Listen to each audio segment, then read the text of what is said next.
ground pork or pork kiniling.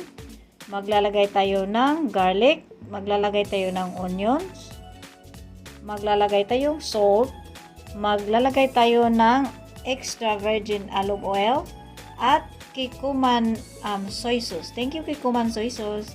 At maglalagay tayo ng potatoes, maglalagay tayo ng carrots, at maglalagay tayo ng mushroom, at maglalagay tayo ng kunting peas. At huwag lang nating lagyan ng peas dahil wala naman tayong peas. Naubos na. So, ngayon, ang una nating gagawin ay magpainit tayo sa ating frying pan. At ngayon, magpainit lang tayo sa ating frying pan or wok bago natin ilagay ang ating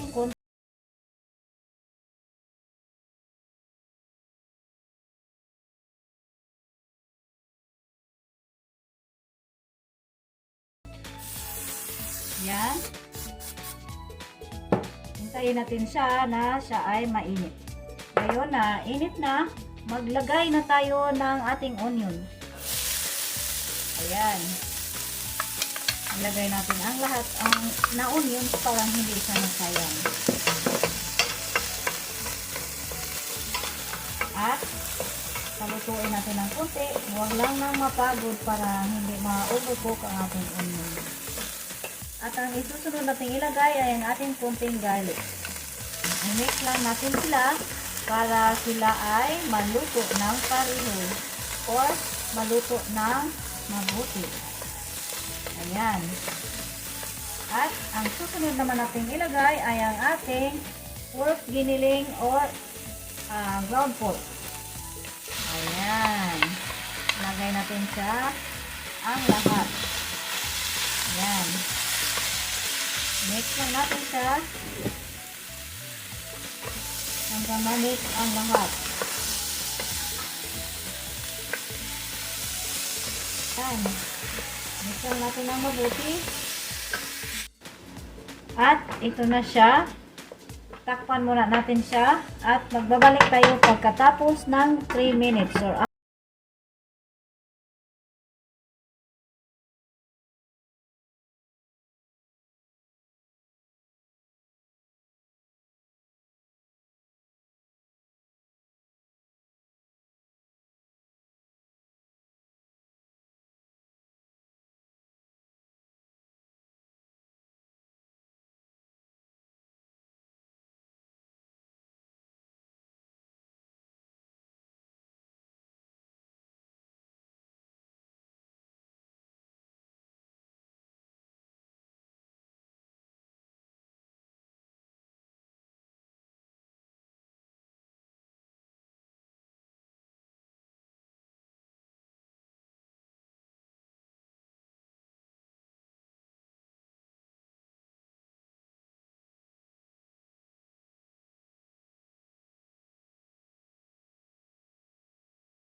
At halu-haluin natin ulit.